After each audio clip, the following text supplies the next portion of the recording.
So I'm through chapter 100, which is the first chapter of volume 12, and I believe the last chapter of the East Blue Saga. So let's talk about it.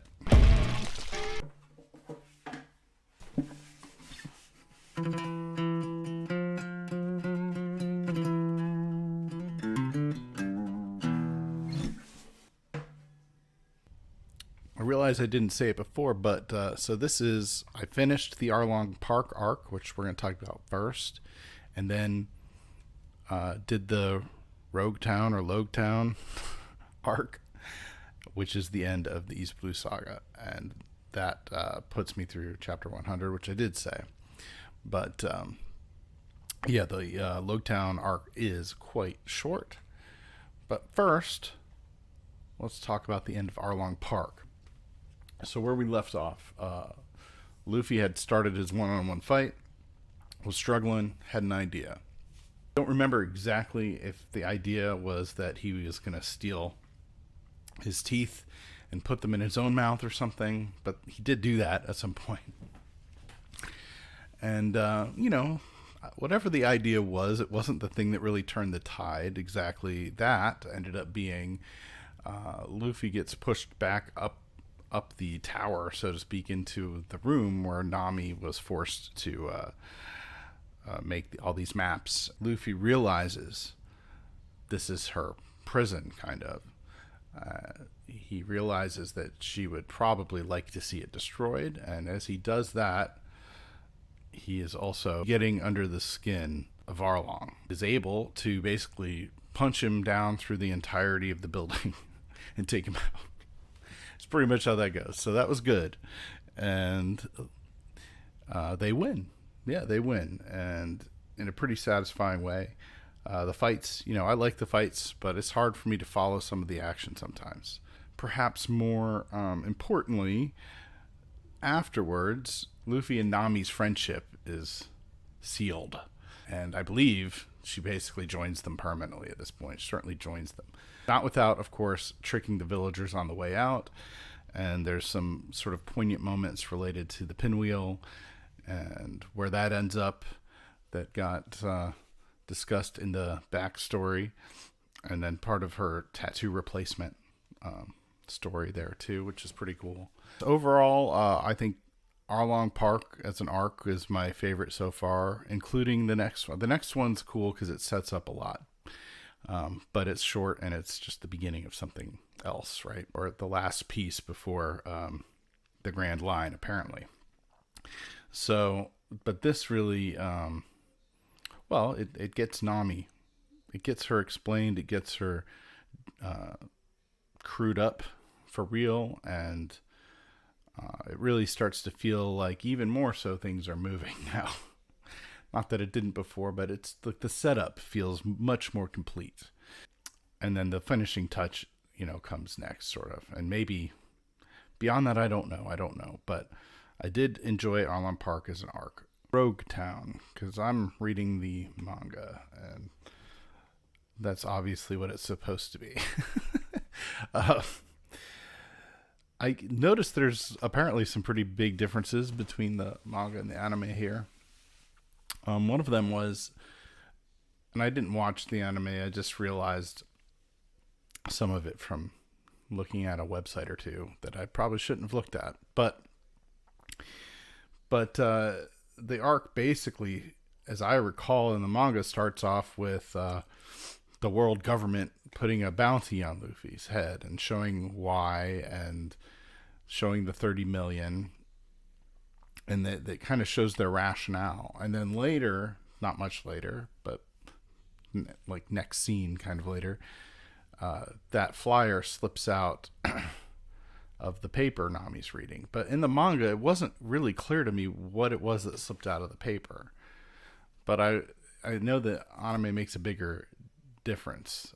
But I remember looking at that a couple times and not really understanding what they were noticing.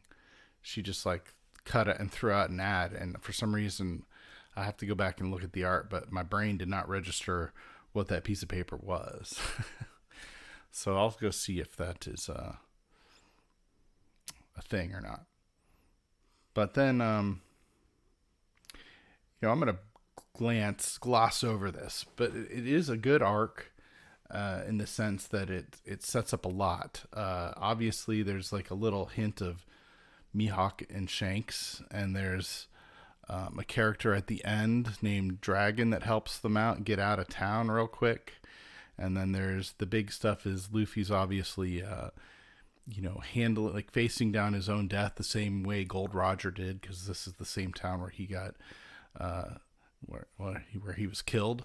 And, on the same spot where he was killed, Luffy almost gets killed and, and has the same reaction to it, which is like laughing it off, accepting it and laughing it off, which is something that was taken note of. And there's a lot here, obviously, that is going to come to fruition much later in some cases. And I did accidentally stumble upon who Dragon is I was not trying, but that's unfortunate that I saw what I saw there.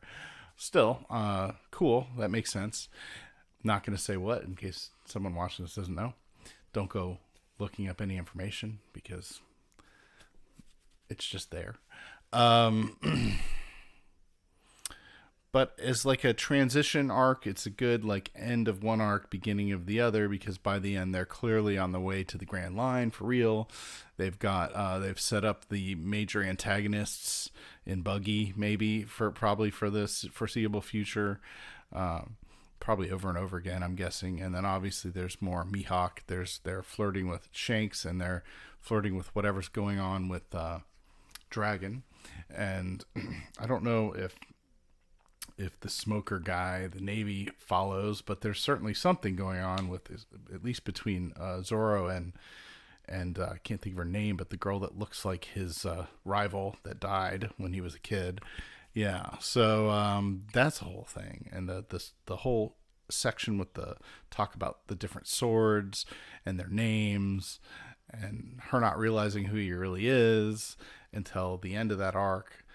It's all very satisfying, and I think some of that is just because it's like literally 5 chapters and you're through it, and so a lot got compacted in, and I think that's why it's expanded so much in the anime, because there's a lot you could have drawn it out, but in the manga it's like efficient and good, right? So that leaves us to the overall saga. So I think it's the first major saga. Obviously, the biggest difference or the biggest event in the saga is just Luffy's character development from little kid with big dreams to sort of seemingly incompetent and oblivious, less young kid going for it anyway, being overconfident. And then by the end here, you start to believe that it's possible. I mean, not just because of the gum fruit, but because of just his attitude and the combination of that. And you're starting to see other people buy into it rather than always laugh it off, specifically with his reaction to almost being killed and how he handled it. It seems like that is the one piece that's going to put that idea over the edge in the Navy's mind, at least. So that was cool. And it leaves you at the end very much looking forward to whatever's coming next. And it does a good job of bringing in a lot of characters from earlier in the saga all together at the end to kind of close it off and get to the thing you've been expecting to maybe get to, and we'll see if we even get to it, and that'll be in the next video. So One Piece, I'm still in. It's just better, and I'm betting it gets even better. So let's find out. Until the next video, see ya.